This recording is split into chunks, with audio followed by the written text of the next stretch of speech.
Hello friends, welcome to Maharathan Times. என்னங்க எல்லாரும் நல்லா இருக்கீங்களா? நாங்கள் ரொம்பவே நல்லா இருக்கோம். நீங்களும் உங்கள் வீட்டில் இருக்கிற எல்லாருமே ஹாப்பியாகவும் ஹெல்த்தியாகவும் இருப்பீங்கன்ற நம்பிக்கையோட இன்றைக்கான விலாகுள்ளே போயிடலாம். இன்றைக்கான விலாக் என்ன அப்படின்னு பார்த்தீங்கன்னா, நிறைய சிஸ்டர்ஸ் வந்து எனக்கு கமெண்ட் பண்ணியிருக்கீங்க.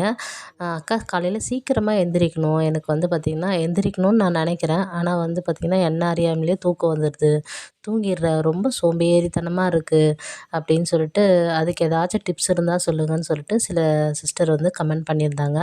அவங்களுக்கான பதிவு தான் இது. நீங்கள் எப்போவுமே ஆக்டிவாக இருக்கீங்க, சுறுசுறுப்பாக இருக்கீங்க, காலையில் நான் 4 மணிக்கெல்லாம் எந்திரிக்கிறேன் அப்படின்னா கண்டிப்பாக இது உங்களுக்கான வீடியோ கிடையாது. நீங்கள் ஸ்கிப் பண்ணிவிட்டு வேறு வீடியோ பார்த்துக்கலாம்.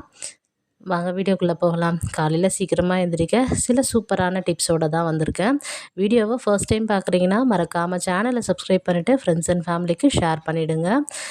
அது மட்டும் இல்லாமல் நிறைய சிஸ்டர்ஸ் வந்து எனக்கு சப்போர்ட் பண்ண மாட்டேங்கிறீங்க. கண்டிப்பாக வந்து சப்போர்ட் பண்ணுங்கள், சப்ஸ்கிரைப் பண்ணுங்கள். உங்களுக்கு எந்த மாதிரியான வீடியோஸ் வேணும் அப்படிங்கிறத கமெண்ட் பாக்ஸில் கமெண்ட் பண்ணுங்கள். வாங்க வீடியோக்குள்ளே போகலாம். காலையில் சீக்கிரமாக எந்திரிக்காமல் இருக்கிறதுக்கான என்ன காரணம்னு முதல்ல பார்த்துருவோம். நம்ம சொல்யூஷனை முதல்ல வந்து சொல்கிறத விட அதுக்கான காரணத்தை முதல்ல நம்ம கண்டுபிடிச்சிட்டோம் அப்படின்னா நம்ம கண்டிப்பாக அதுக்கான தீர்வை சீக்கிரமாகவே வந்து கொண்டு வந்துடலாம் நம்ம லைஃப்பில். காலையிலே தூங்கிட்டே இருக்கிறோம், நமக்கு சோம்பேறித்தனமாக இருக்குது அப்படின்னா அதுக்கான முதல் காரணம் என்ன அப்படின்னு பார்த்திங்கன்னா, நம்ம லைஃப்பில் எந்த விதமான கோலும் நம்மக்கிட்ட இல்லை அப்படிங்கிறது தான் முதல் காரணமேங்க. ஏன்னா இப்போ ஒரு பயணம் பண்ணுறோம் ஒரு பஸ்ஸில் அப்படின்னா, இந்த இடத்துல நம்ம இறங்க போகிறோம் நம்ம தெரிஞ்ச பிறகு தான், அந்த இடம் தெரிஞ்சனால தான் நம்ம வந்து எல்லா இடத்துலையும் விழிப்போடு வரோம், நம்ம அந்த ஸ்டாப்பில் இறங்கணும் அப்படின்னு சொல்லிட்டு. அந்த மாதிரி நம்மளோட வாழ்க்கை பயணம் அப்படிங்கிறது ஒரு நீண்ட நெடிய பயணம். அந்த பயணத்துக்கு ஏதோ ஒரு கோலே இல்லாமல் நாம் காலையில் எழுந்திரிச்சோமா, சமைச்சு கொடுத்தோமா, வீட்டுக்காரை வந்து ஆஃபீஸ்க்கு அனுப்பினோமா, குழந்தைய பார்த்தோமா, டைம் இருந்தால் வந்து சமைக்கலாம், இல்லைன்னா வந்து நம்ம ஆர்டர் பண்ணி சாப்பிட்லாம் ஸ்விக்கியில். அப்படி இல்லைன்னா நம்ம வந்து கொஞ்சம் ரெஸ்ட் எடுக்கலாம், டைம் வந்து நமக்கு நிறைய இருக்குது அப்படின்னு சொல்லிட்டு நம்ம யோசிப்போம் இல்லைங்களா? இதுக்கான முக்கிய காரணமே நம்மளோட லைஃப்பில் நாம் எந்த விதமான கோலும் நம்ம ஃபிக்ஸ் பண்ணாதது தான். நம்ம லைஃப்பில் அடுத்து என்னவா ஆக போகிறோம், நம்ம எப்படி வாழ போகிறோம், அடுத்து நம்ம சமுதாயத்தில் நம்ம எந்த மாதிரியான நிலைமைக்கு நம்ம வந்து போகணும் அப்படின்னு சொல்லிட்டு நம்ம முடிவு பண்ணாமல் இருக்கிறது தான் நமக்கு சோம்பேறித்தனத்துக்கும் காலையில் சீக்கிரம் எந்திரிக்காததுக்கும் காரணங்க. முதல்ல நீங்கள் அதை ஃபிக்ஸ் பண்ணிங்க அப்படின்னா தானாகவே ஆட்டோமேட்டிக்காக நீங்கள் வந்து சுறுசுறுப்பாக மாறிடுவீங்க.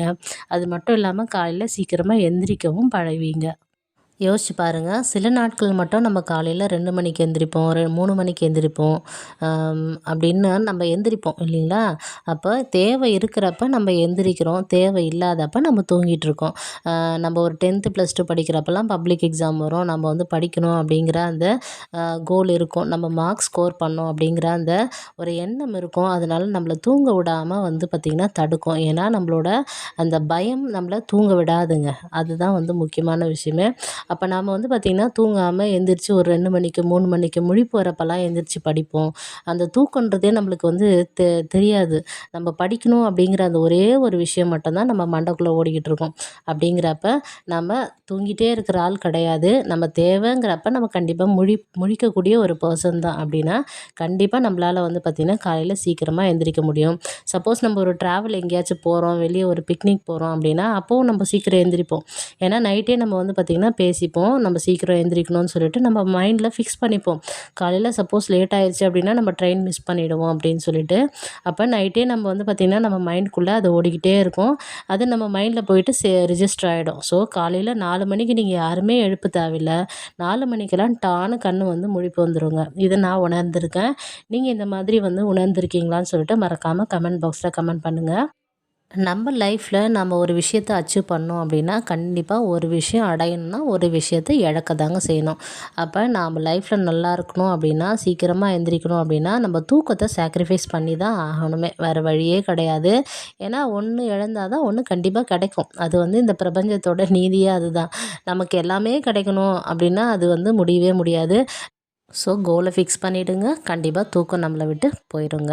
ஏன்னா இது நான் உணர்ந்திருக்கேன். நான் வந்து கல்யாணம் ஆன புதுசுலலாம் வந்து தூங்குவேன், நல்லா தூங்குவேன், நல்லா சாப்பிடுவேன், நினச்சத செஞ்சு சாப்பிடுவேன், நல்லா தூங்குவேன், வீட்டில் இருக்கிற வேலையெல்லாம் செஞ்சுப்பேன். அவரை வந்து ஆஃபீஸ்க்கு அனுப்பிட்டேன் அப்படின்னா, அவர் வந்து ஆர்மி தான். அப்போ வந்து நான் வந்து குவார்ட்டர்ஸில் இருந்தேன். அப்போல்லாம் அவர் கிளம்பி போயிட்டார் அப்படின்னா சாப்பிட்டு நிம்மதியாக தூங்குற வேலை தாங்க. அதோட திரும்ப எந்திரிச்சு சமைக்கிற வேலை. இந்த மாதிரி தான் என்னோடய லைஃப் போயிட்டு இருந்தது. என்னடா இது நம்மளோட லைஃப் பூரா இந்த மாதிரி சமைக்கிறது இப்படியே போயிருமோ அப்படின்னு சொல்லிட்டு பயந்து, அதுக்கப்புறம் நான் எனக்கான கோலை ஃபிக்ஸ் பண்ணேன். அதுக்கப்புறம் தாங்க நான் வந்து அந்த சோம்பேறித்தனத்துலேருந்து வெளியே வந்தேங்க. இது எப்போ நான் கோல் ஃபிக்ஸ் பண்ணேன் அப்படின்னா, எனக்கு அப்போல்லாம் இந்த மாதிரி சோஷியல் மீடியா இந்த மாதிரிலாம் எதுவுமே கிடையாது. என்னோடய ஃப்ரெண்டை எதார்ச்சியா நான் வந்து ஒரு முறை அவங்கள பார்க்குறப்ப, அவள் வந்து படிச்சுட்டு இருந்தா. நான் வந்து அவள் படிச்சுட்டு ஏதோ ஒரு ஜாபுக்காக ட்ரை பண்ணிகிட்ருந்தா. நான் வந்து எனக்கு வந்து அப்போ குழந்த இருந்தது.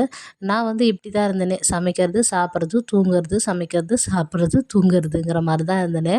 அதுக்கப்புறம் தான் நம்ம யோசிக்கவே ஆரம்பித்தேன். நம்ம கூட வந்து படித்தவங்கலாம் வந்து போயிட்டு ஏதோ ஒரு வேலைக்காக படிக்கிறாங்க, போகிறாங்க. நாமளும் ஏன் சம்பாதிக்கக்கூடாது? நாம் ஏன் வந்து பார்த்திங்கன்னா ஏதாவது ஒரு வேலைக்கு போகக்கூடாது அப்படின்னு சொல்லிட்டு யோசித்து, அதுக்கப்புறம் தாங்க நான் வந்து இன்றைக்கி இந்த நிலமையில இருக்கிறேனே. அதனால் உங்களோட கோலை வந்து ஃபிக்ஸ் பண்ணுங்கள். நீங்கள் எந்த மாதிரியாக ஆகணும்னு நீங்கள் நினைக்கிறீங்களோ அதுக்காக உங்களோட தூக்கத்தை தியாகம் பண்ணுங்கள். காலையில் நம்ம சீக்கிரமாக எந்திரிச்சோம் அப்படின்னா கண்டிப்பாக நமக்கான டைம் நிறைய கிடைக்கும். லேட்டாக எந்திரிச்சோம் அப்படின்னா எல்லாமே வேக வேகமாக செய்கிற மாதிரி இருக்கும். எல்லாமே நம்ம ரொம்ப டென்ஷனாக இருக்கிற மாதிரி இருக்கும். டைம் வந்து ரொம்ப ஷார்ட் ஆயிரும்.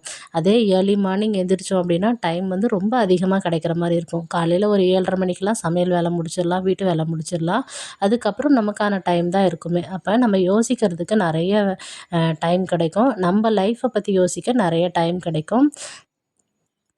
பெரிய சக்ஸஸ்ஃபுல்லான பர்சன்லாம் நீங்கள் பார்த்தீங்க அப்படின்னா, அவங்க கண்டிப்பாக ஏர்லி மார்னிங் 4 மணிக்கு எந்திரிக்கக்கூடியவங்களா தான் இருப்பாங்களே.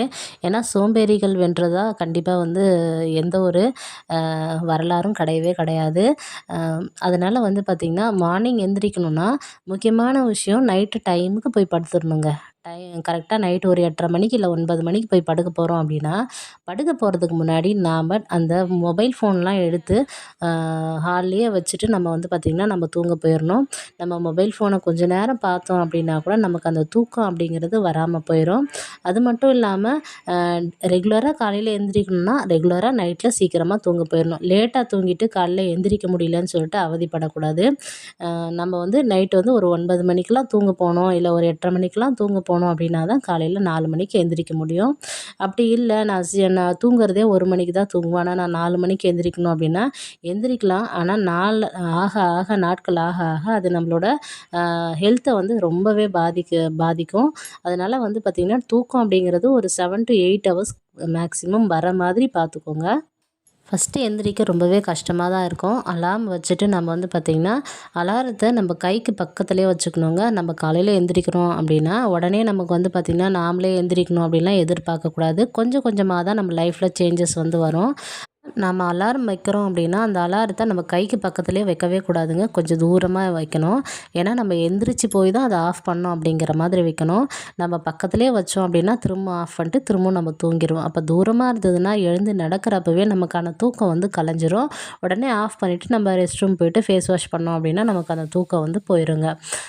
மகாப்பா வந்து வந்திருக்காங்க. சிக்கன் வந்து வாங்கிட்டு வந்தாங்க. அதுதான் நாட்டுக்கோழி குழம்பு வச்சுட்டு இட்லி ஊற்ற போகிறேன் நைட்டு டிஃபனுக்கு. அப்படியே டிஃபன் பண்ணிகிட்டே கொஞ்சம் பாத்திரம் இருக்கும், அதையும் வந்து வாஷ் பண்ணிட்டேன் அப்படின்னா காலையில் கொஞ்சம் ஈஸியாக இருக்கும். சப்போஸ் ரொம்ப பனி பெய்யுது அப்படின்னா நான் பாத்திரத்தெல்லாம் வந்து நைட்டில் கழுவவே மாட்டேன், மார்னிங்கே வந்து கழுவிப்பேன். அதே போல் காலையில் எந்திரிக்கணும் அப்படின்னா ப்ரீ பிளான் பண்ணணும். காலையில் எந்திரிச்ச உடனே எந்த வேலை நம்ம செய்யணும், எந்தெந்த வேலையை எந்த டயத்துக்குள்ளே நம்ம முடிக்கணும் அப்படின்னு சொல்லிட்டு நம்ம ப்ரீ பிளான் பண்ணிவிட்டு தூங்கணும் அப்படின்னா காலையில் எந்திரிக்கிறதுக்கு ரொம்பவே ஈஸியாக இருக்கும். கொஞ்ச நாள் எந்திரிக்க கொஞ்சம் கஷ்டமாக தான் இருக்கும். ஆனால் ஒரு 1 வீக் நீங்கள் பழகிட்டீங்க அப்படின்னா அதுக்கப்புறம் முழிப்புங்கிறது தானாகவே வந்துடும். அந்த ஒரு வாரம் நமக்கு சீக்கிரம் எந்திரிச்சு நம்மளோட வேலைகள் எப்படி ஆகுதுன்னு சொல்லிட்டு நீங்கள் அப்சர்வ் பண்ண ஆரம்பிச்சிங்கன்னா அது வந்து நம்மளுக்கு ரொம்ப நல்லாயிருக்கும் இல்லையா? அதனால் அதையே நம்ம வந்து லைஃப்பில் வந்து ஃபாலோ பண்ண ஆரம்பிச்சிருவோம். அதனால் ப்ரீ பிளான் பண்ணணும். அதுக்கப்புறம் வந்து பார்த்திங்கன்னா எதை பற்றியும் யோசிக்கக்கூடாது. நைட்டு போய் தூங்குகிறோம் அப்படின்னா அன்றைக்கி நடந்த பிரச்சனைகளை பற்றி யோசிக்கவே கூடாது. ஏதாச்சும் நம்ம திங்க் பண்ண ஆரம்பித்தோம் அப்படின்னா உடனே நம்ம தூக்கம் கலைஞ்சிரும். நம்ம கண்ணை மூடிக்கிட்டு இருக்கிற மாதிரி தான் இருக்கும், ஆனால் நம்ம தூங்கியே இருக்க மாட்டோம். அதனால் பெரும்பாலும் நைட்டு தூங்குறப்ப எதை பற்றியும் திங்க் பண்ணாமல் நம்ம உட்காந்து கொஞ்சம் ப்ரீத்திங் எக்ஸசைஸ் மாதிரி ஒரு 10 முறை வந்து ப்ரீத்திங் எக்ஸசைஸ் பண்ணிவிட்டு அதுக்கப்புறம் நம்ம போய் தூங்கணும் அப்படின்னா நமக்கு வந்து நல்ல தூக்கம் வரும். நாம் தூங்குறதுக்கு முன்னாடி நம்ம பிரெயின் கிட்ட சொல்லிட்டோம் அப்படின்னாவே காலையில் கரெக்டாக எழுந்திரிச்சிருவோங்க. நமக்கு எந்த ஒரு சப்போர்ட்டும் தேவையே கிடையாது. நம்ம உடம்பே நமக்கு சப்போர்ட் தான், நம்ம பிரெயினே நமக்கு சப்போர்ட் தான். அப்போ நம்ம நைட்டில் நம்ம யோசித்து நம்ம வந்து முடிவு பண்ணிவிட்டு தூங்கணும் அப்படின்னா நம்ம பிரெயின் கிட்ட சொல்லிட்டோம் அப்படின்னாவே நம்மளை கரெக்டாக தானாக காலையில் எழுப்பி விட்டுரும். நீங்கள் அதை வந்து பார்த்திங்கன்னா ட்ரை பண்ணி பாருங்கள். நைட்டு தூங்குறதுக்கு முன்னாடி நான் காலையில் எந்திரிக்கணும்னு நீங்களே நினச்சாவே காலையில் நீங்கள் கண்டிப்பாக எந்திரிச்சிருப்பீங்க. அந்த முழிப்பு வந்து வந்துடும். ஏன்னா இந்த பிரபஞ்சம் வந்து நம்ம என்ன பண்ணுறோமோ அதுதான் நமக்கு வந்து திரும்ப கொடுக்கும். நம்ம நினைக்கிறது தான் நம்மளோட லைஃப்பில் நடக்கும். அதனால் வந்து பார்த்திங்கன்னா நம்ம அதை நினச்சோம் அப்படின்னாவே அந்த பிரபஞ்சம் வந்து நமக்கு அதை கொடுத்துரும். காலையில் நம்ம கண்டிப்பாக முழிச்சிடுவோம். நீங்கள் ட்ரை பண்ணி பாருங்கள். ட்ரை பண்ணி பார்த்துட்டு கமெண்ட் பாக்ஸில் கமெண்ட் பண்ணுங்கள். உங்கள் கூட பேசிக்கிட்டே வந்து சமையல் வேலை எல்லாமே முடிச்சாச்சு. கொஞ்சம் பாத்திரம் இருந்தது, அது மட்டும் வந்து கழுவிட்டேன் அப்படின்னா வேலை முடிஞ்சுது. இந்த வீடியோ கண்டிப்பாக உங்களுக்கு பிடிச்சிருக்குன்னு நான் நினைக்கிறேன். வீடியோ பிடிச்சிருந்தா மறக்காமல் சேனலை சப்ஸ்கிரைப் பண்ணிவிட்டு ஃப்ரெண்ட்ஸ் அண்ட் ஃபேமிலிக்கு ஷேர் பண்ணுங்கள். வீடியோக்கு சப்போர்ட் பண்ணுங்கள்.